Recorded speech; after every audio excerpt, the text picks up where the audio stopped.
Hello friends, welcome to my Mili blog. সবাই কেমন আছো?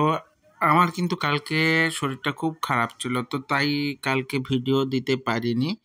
তো দেখো ভাগ্নের আইবুড়ো ভাতে অনুষ্ঠানে কেমন কি হলো, কি করলাম, তো একটুখানি তো ক্লিপ হিসাবে তোমাদের আগে শেয়ার করেছি। কালকে কিন্তু কোনো রকম কোনো ভিডিওই শেয়ার করতে পারিনি, কারণ কালকে বিছানা ছেড়ে একদমই উঠতে পারছিলাম না। বিয়েতে প্রচুর ধরনের একটা পরিশ্রম গেছে, তার সঙ্গে তো বিভিন্ন রকম খাওয়া দাওয়া তো আছেই। তো আর আমি খাওয়া দাওয়ার ক্ষেত্রে একটু বেশি এক্সাইটিংই থাকি, কারণ বেশি এক্সাইটেড থাকলে বেশি বেশি খেয়ে নিই, অত লিমিট বুঝে খেতে পারি না। তার জন্য আমার উপর দিয়ে ভীষণ ধরনের একটা ঝড় গিয়েছে।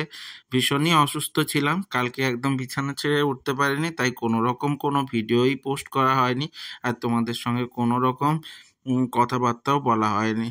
তো যে ভিডিওটা বা লাইভটা আমি করি সেটাও ঠিক করে করতে পারি না। তো যাই হোক, ভাগ্নের আইবুড়ো ভাতের যে ক্লিপগুলো নেওয়া ছিল সেগুলো দিয়েই তোমাদের সঙ্গে একটু শেয়ার করে নেওয়া। তো আইবুড়ো ভাতের অনুষ্ঠানে ভাগ্নে খেতে বসে গেছে, প্রচুর ধরনের আইটেম হয়েছিল। ও তো দেখে বলছে 2 ঘন্টা লাগবে আমার খেয়ে উঠতে, এত কিছু আমি কি করে খাবো। তো 5 রকম ভাজা, স্যালাড, তার সঙ্গে ডাল, সবজি, মাছ, মাংস, 2 রকম মাছ ছিল, তারপর মাংস, তারপরে পায়েস, দই, 5 রকম মিষ্টি, পাঁপড়। তো সব দেখে ও তো একদমই হকচকিয়ে গেছিলো, কোনটা খাবো কোনটা খাবো না। তারপর দেখো আমার দিদি খাইয়ে দিচ্ছে, মানে আমার বড়দি খাইয়ে দিচ্ছে, ওর মা। তারপরে সবাই একে একে করে ওকে খাইয়ে দেবে। আমি তার মাঝে একটু তোমাদের সঙ্গে শেয়ার করবো বলে ভিডিও ক্লিপগুলো নিয়ে নিচ্ছিলাম। দেখো প্রচুর ধরনের একটা এক্সাইটিং ছিল ওর, দেখো হাসিতে সেটা বোঝা যাচ্ছে, কারণ ও বিদেশে থাকে, ওর এই ধরনের অনুষ্ঠানের সম্পর্কে খুব একটা ভালো আইডিয়া নেই।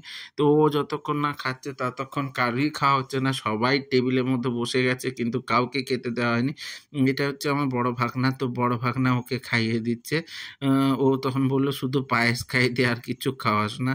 তারপরে দেখো মৌলিও চলে গেছে, ওর মামিমা, তো মৌলি হচ্ছে মামিমা, মামিমা খাওয়াতে গেছে।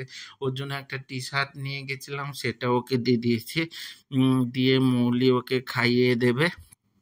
তো ও খাইয়ে দেওয়ার পর ওকে সবাই পায়েসটাই খাইয়ে দিচ্ছিল। ওর পায়েস যদিও বা খুব পছন্দের, তো পায়েসটাই সবাই খাইয়ে দিচ্ছিল। এরপরে দিদি, জামাইবাবু, মানে আমার জামাইবাবু, দিদি, আমিও খাইয়ে দিচ্ছিলাম। তার ক্লিপটা আমার মধ্যে আমার ফোনে নেওয়া নেই, তো ওটা অন্য একটা ফোনে নেওয়া আছে, মৌলির ফোনে নেওয়া আছে। ওটা সেখানে থেকে ও পোস্ট করেছে, আমি আর পোস্ট করিনি।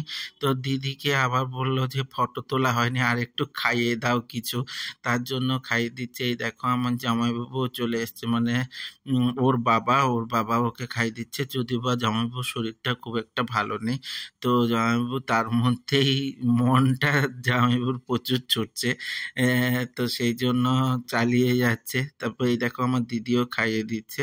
তো আমার সঙ্গে জুড়ে থাকতে এবং আমার সঙ্গে এইভাবে পাশে থাকতে, এই দেখো আমার জামাইবাবু খাইয়ে দিচ্ছে, ওর বৌদি এরপর খাইয়ে দেবে।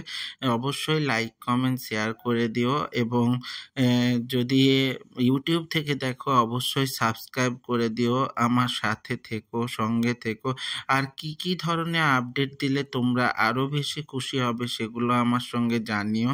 তো এরপরে মৌলি আর দিদি এক জায়গায় হয়েছে, মানে কেতা দেখাবেই। তো এইভাবে সাথে থেকো, জুড়ে থেকো, ভালো থেকো, টাটা।